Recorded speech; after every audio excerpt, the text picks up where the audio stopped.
Max Murin will not be wrestling this Friday in the duel with Penn State against Iowa. So how does this impact the duel? Is it better for Penn State? Does it even have an impact? Well, let's stop stalling and start talking wrestling. What's going on, wrestling fans? My name is Josiah, and welcome to Fanco Wrestling. If you missed this week's show where I discussed all about Penn State and Iowa, before you watch this video, make sure that you check that out. But the one thing, of course, unfortunately, after I finished recording, this news dropped that Max Murin will not be wrestling for the Hawkeyes at 149 pounds. Now, I'm going to discuss what exactly this means for the team and exactly how it's going to affect the duel. And before I do that, I just want to invite you to go ahead and subscribe to this channel, because if you're interested in wrestling news, you're going to get all of that right here and on Fanco Wrestling. Now, this news comes out of a press conference. It is official from Coach Brands. He said in the press conference, when asked about the Pennsylvania wrestlers in his lineup and how that's affecting the team, he said, "We're not just recruiting those guys because they're from PA. We're recruiting those guys because they're the best in the country and fit our needs." And here we are, Iowa, Penn State. And he was talking about Spencer Lee, talking about Max Murin, talking about DeSanto, all these PA guys. I was going to have 4 guys in the lineup. And at that point, you're like, all right, 4. You usually have 5 guys in the lineup. Murin will not go. But doesn't mean that he doesn't factor in. He's our guy, and we've got to have Happel ready to go. Of course, here he's talking about Carter Happel, who is the backup at 141 pounds for the Hawkeyes.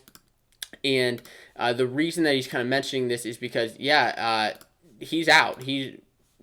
Max Murin will not be wrestling this Friday. Now, how does it impact the team now? Well, at 141 pounds, of course, Penn State has one of the top guys in the country in Nick Lee, and that was a marquee matchup. I mean, I don't want to necessarily call that a toss-up match, but it was important for the duel. You know, we're talking about Chenzo and Marinelli. That's a big match. Talking about Kemmer and Mark Hall, big match. Rome Bravo Young and DeSanto. And then, of course, Nick Lee and Max Murin was supposed to be a big match, but now we will no longer see these two wrestle. So it will have an effect. How is Happel going to do? Well, just to give you a little bit of indication, last week, whenever he wrestled Luke Pletcher in the Ohio State duel, he did lose by a major decision by a score of 14-5. So, you know, he's there. He's a tough kid. I've watched him wrestle. He did fairly well at Midlands, had a couple of wins,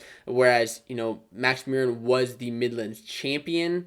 Happel is just not quite there yet. Of course, that's kind of why he's not the starter. However, it is going to have an impact on the duel. I think now where Nick Lee, I think he honestly could have picked up some potential bonus against Max Murin. Now he's really looking to get those bonus points and to see if he can get them. And it's going to be interesting to see what exactly happens here now. It's unfortunate that the Hawkeyes have Murin out of the lineup. Of course, one thing that I mentioned in another video of mine was discussing how it was very annoying that he's not wrestling against, he didn't wrestle Luke Pletcher last week, which was one of the great matchups there. I don't know if this is because of some sort of injury, because of some grades, because of any external factor, or if it's just because I was dodging and doesn't want to wrestle the top guys. You had Luke Pletcher number 1, you have Nick Lee number 2, and now Max Murin number 3 doesn't want to wrestle, doesn't want to get that competition against top guys. I'll say it's unfortunate. It's a match that I absolutely wanted to see, but please let me know in the comments below what you thought about this now that Max Murin's out.